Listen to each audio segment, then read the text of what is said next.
I'd like to welcome you to 7 Secrets to Help Your Kinesthetic or Tactile Child Excel. So again, I'm Ricki Linksman. We're going to be taking questions and answers. And the first is from Leanne in Seattle. How do you write these learning style needs into IEPs? If your child has an IEP, I've had many schools use the diagnostic test data from Keys to Reading Success as their plan for their IEP, because a lot of the IEPs are very vague. They often just say, child will read at a second grade level to 80% in a year. And a lot of special ed teachers are looking for more specific guidance on what the child needs. And so what they've done is they've often taken the Keys to Reading Success diagnostic test information, because it has a prescriptive plan of what the child's gaps are and what the child needs to get to grade level and above. And they often use the data on how the child learns best as a method to get them those skills. And so a lot of schools have used this data as part of the IEP plan. So if they have an IEP for reading, they attach this as a specific plan of what reading skills to work on, and then the modifications include working with the student in their best learning style. So I hope that answers your question, to know that this is used by schools for RTI to help intervene before they're in special ed, and for those who are in special ed, the techniques have really helped them, and a lot of students have begun to read so well using the strategies that they actually read above their grade level and no longer qualified for special ed. This is from Carol. Says, my child is in special ed. Although he is above average intelligence, he struggles with all areas of reading. Can your program help me to help him, or is your program only for, she has it in quotes, normal students? Well, I think after you've listened to me for an hour, I think you would know by now what I feel about that term normal. Every child is normal for himself or herself. So that category, it doesn't even exist in my consciousness. Every child is normal for himself or herself. It's our strategies of how we try to teach children that are not normal. Basically, it's matching the child.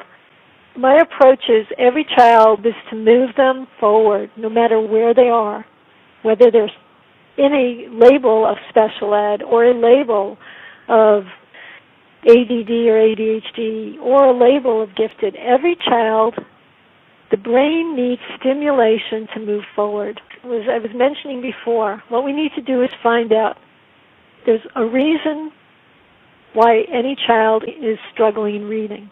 And it's any one of those areas I had mentioned, but it's going to be broken down into any of these components. It could be comprehension, it could be phonics, it could be vocabulary, it could be test taking. For example, Keys to Reading Success, why is it called that? Because these are the component keys. And you're going to be able to find out what your child is lacking, and you're going to be able to find your child's best way of getting information into their brain, Superlink style, and then you're going to be able to have activities, an entire curriculum just for kinesthetic learners in reading, an entire curriculum in tactile learners for reading, an entire separate curriculum for visual learners, auditory learners, left brain, right brain. And so, yes, your child can get help. Your child can move forward. Your child can become an excellent reader. It's just knowing what he or she needs and knowing the fastest way of getting into the brain. So it is for every child. And of schools that have gone from 2/3 below state standards to 2/3 exceeding in less than a school year, included the special ed department. There's a particular school, that entire special ed class that began as undisciplined, kids didn't want to learn, a middle school class, that when we started using these techniques with that particular class, Now, if you walk into that class, these kids look like honor students in high school. They are exceeding state standards. They're reading. They're college-bound. They love school. And this is an entire special ed class. So, yes, there's hope for your child. There definitely is a way to help your child. I think we'll throw out the word normal from our dictionary. So I hope that helps you. Sharon from Naperville, if she's in your neck of the woods, Rick. My son studies and studies for a test and seems to know the information, but scores poorly on almost every test he takes. How can I help him? That's a great question, Sharon. There's several reasons why this could be happening. The first thing when we look at is when the child is studying for the test, you have to listen to the child read aloud to you and actually see if your child is reading every word accurately. Because the child might be reading the chapter 1, 2, 3 times and misreading words. So that could be an issue because if there are certain words that are misread, there are going to be gaps in the comprehension. Second is, pick out some of the more difficult words that your child is reading in the chapter and ask if your child could be there are many words that the child doesn't know the meaning of, and that's causing gaps in the information. Okay, so let's assume your child can read the words accurately, knows the vocabulary. The next question is the child comprehending?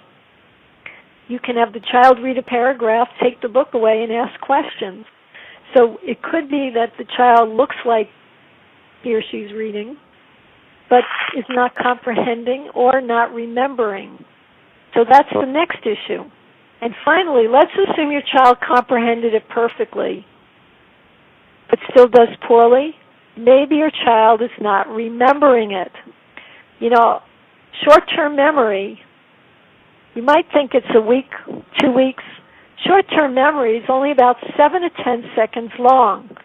And so as we read a phrase, we have 7 to 10 seconds to put that into our long-term memory for it to stay there. So it could be that it's not staying in his memory long enough for the test.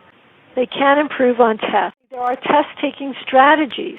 You know, tests are written in a way that they're trying to weed out who has the skill being tested and who doesn't. In fact, I was drafted once to be a test writer because they wanted educators to write standardized tests. And I actually learned how to these standardized tests are written, actually wrote them. And what I've done is, after learning how to write it, I thought, you know, this is information that every parent, teacher, and child needs to have. So I've returned from the dark side to share the secrets of test taking. Thank you, Sharon. I hope this helps. We'll take 3 more questions. Okay, Leanne. My son is in Devil kindergarten, DEVEL, and seems to have an evolved teacher and team, i.e., for example, the teacher has the kids do yoga before circle time, and he has a fit disc to sit on, exciting his name. Now, he's in kindergarten. Would stencils be a good solution? Hi, Leanne in Seattle. It depends on your child's learning style. So we're talking about the skill of writing his name. Now, let me give you an example of how differently we teach kids in different learning styles to write his name. So stencils may work for one learning style. So let me give you an example. If the child is visual, your child needs to see a visual model of the name and be able to use that to copy it. You might want to write it out first and let your child trace it.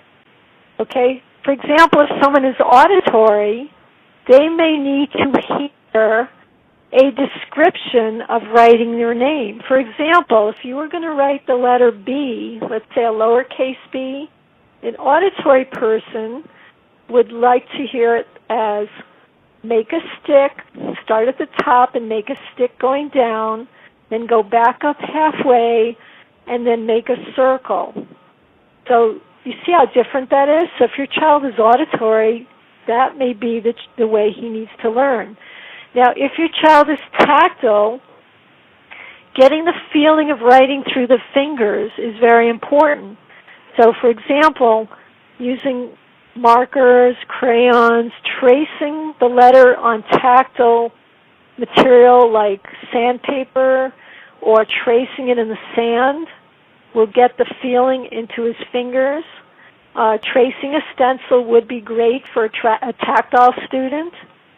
But if the child is kinesthetic, the letter, write the name with the arms like air writing, using the entire muscles to write it in the air, or write it on large flip chart paper, or walking the letters. So as you could see, the techniques are really different depending upon the learning style. So it's really essential to know what learning style your child is. There are going to be kids in that kindergarten class of all different learning styles. There should be a different strategy for each. Thank you, Leanne. I hope that helps. Awesome. This one is from Roman from Mexico. And Roman writes, my daughter is autistic. So my question is, what is the relationship between an autistic person and kinesthetic person, and are there some similarities?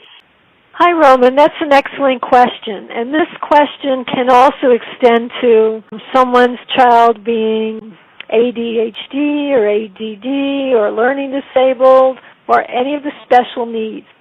Here's the answer. Your child who's autistic could be a visual learner. She could be a tactile learner. She could be a kinesthetic learner, or she could be an auditory learner.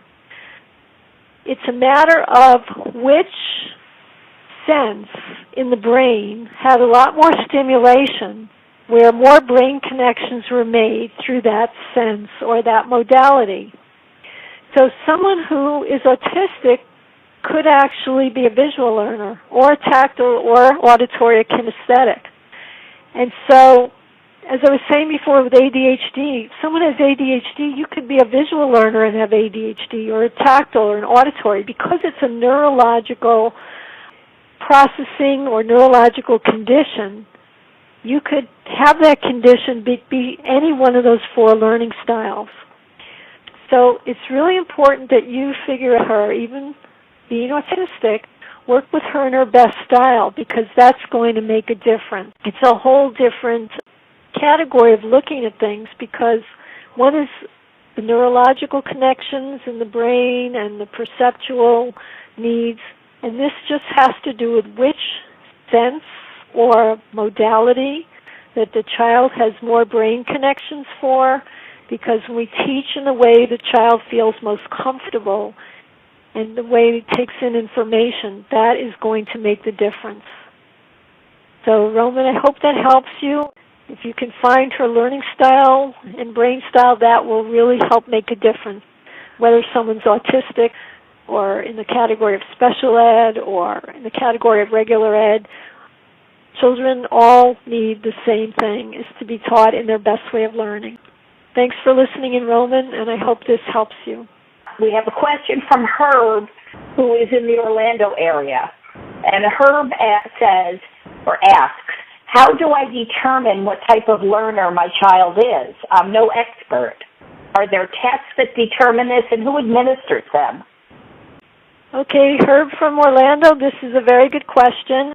The SuperLinks tests that I've developed over 35 years in brain research and testing and retesting is going to help determine someone's fastest way of learning, which includes the learning style and the brain hemisphere preference assessment. Now, these two combined is going to give you a profile, and what I've done is made it very easy so that any parent could give this to their child. I've actually spent the last 9 years converting this from paper pencil to an online test as part of the Keys to Reading Success and a standalone test, so that basically all you do is you're going to be reading the question to the child from the computer screen, reading the choices, and letting the child answer the question, and basically all you do is click the choice the child makes. And then you're going to go through the questions, click Submit to end the test, and within seconds, it's going to tell you your child's learning style and brain hemisphere preference. So it really it'll just take about, I'd say about 20, 25 minutes for the learning style test and maybe 20 minutes or 15 minutes for the brain hemisphere preference. They don't have to be done in one sitting. You can do them in 2 sittings. It'll score it for you, and not only score it, it's actually going to give you a very detailed, comprehensive report on your child's best way of learning. And it could be a combination. Some children are kinesthetic, visual, right brain, or tactile, auditory, integrated right and left side. It's going to be very, very specific. And it's going to give you a very detailed report on how your child learns the best, what best materials to use with your child, and also there's a bonus section that tells how to communicate to your child. And that will give you tips on how to work with your child. It can help your child's teacher. Connected with that is I've developed the entire reading curriculum for every learning style. So once you know that's thousands and thousands of activities, entire lesson plans in every single learning style of every single aspect of reading. So that will tell you, okay, now that I have to teach, for example, main idea, I need to teach my child main idea in a kinesthetic way or a visual and kinesthetic way, and it will tell you how to teach them. So it can be administered by anybody who can read, I'd say at a high school level or college level, who can read the questions, or anyone who could read above a 4th grade level. It's a simple test. There's actually 3 versions of it. There's an original version, then there's a simplified version for kids' language, and we also have, by the way, a Spanish version. The test is also in Spanish. For those of you who are working with kids in Spanish, then you could also find their super links. And I just want to mention, in the Keys to Reading Success, we now also have a Spanish phonics test. So you can find the level of Spanish for the phonics for any child who speaks Spanish. So it's made for parents and teachers to use. It's very simple, and I hope it provides benefit to you. So thank you, Herb. I thank you for listening. I hope you took away something that's going to help your child. I could feel their happy faces of expectation that you're going to turn around their pain and put them on the road to success. I'm committed to help your children any way I can to help them be successful. Have a wonderful evening ahead. Bye-bye.